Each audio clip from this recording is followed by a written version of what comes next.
Raksasa wanita ini bangun dari tidur siang. Merasa agak panas. Jadi dia menggunakan tangannya untuk mengipaskan angin. Merasa tidak cukup, ia mulai merangkak. Kemudian secara perlahan ia berdiri dan lihat daerah sekeliling. Di depan, ia menemukan pohon kelapa. Dia mencabut pohon itu untuk dijadikan kipas angin. Kemudian dia pindah ke sisi kota. Dia berhati-hati untuk menghindari kendaraan di jalan.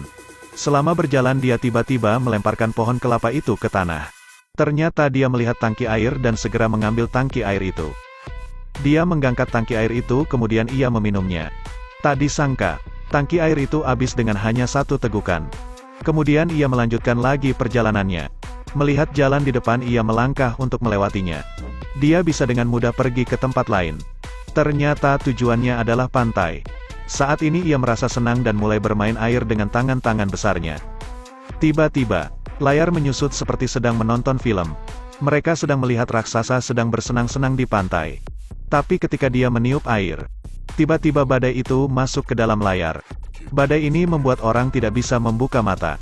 Saat ini raksasa itu bergerak ke depan dan membungkuk ke layar. Ternyata ia bisa masuk ke dalam layar dan membuat semua orang ketakutan. Kemudian dia perlahan membungkuk untuk mengangkat mobil. Melihat ke dalam, ia menemukan dua orang kecil sedang duduk berdua. Ia merasa kesal dan melemparkannya langsung ke tanah. Setelah meluapkan amarah, ia masuk lagi ke dalam layar. Pergi ke cuplikan selanjutnya. Pria itu terjebak dan berpegangan di jembatan yang putus setinggi 100 meter. Motornya juga ikut tersangkut tepat di atas pemilik. Saat itu petugas pemadam kebakaran langsung datang untuk melihat situasi. Sekarang, pria di jembatan itu mendengar sirene dan berteriak minta tolong secara terus-menerus. Ia tidak berdaya dan berkata, "Aku tidak tahan lagi." Mendengar itu petugas pemadam kebakaran bergegas mencari solusi. Mereka menargetkan bangunan dengan jembatan di depan. Tetapi masalahnya adalah, sepeda motor itu terjebak tepat di atas pria itu.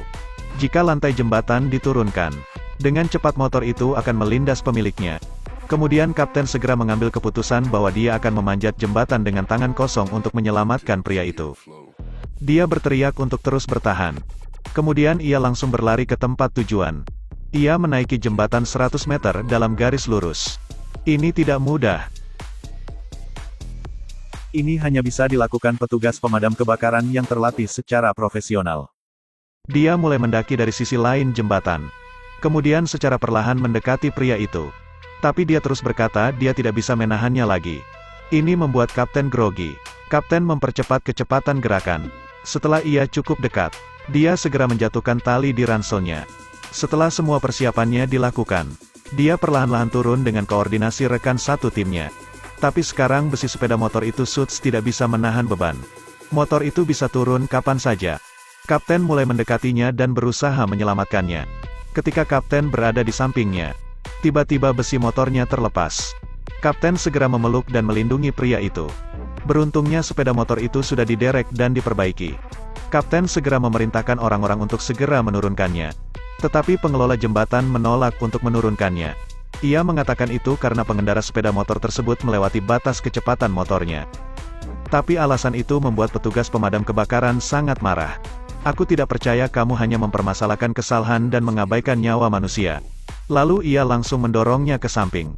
Kemudian dengan cepat ia langsung mendobrak pintu. Melihat ini manajer jembatan segera mengejar dan mengancam. Tapi petugas pemadam kebakaran itu sama sekali tidak peduli dan langsung menuruni jembatan. Terima kasih telah menonton. Saksikan video-video selanjutnya di RS Studio.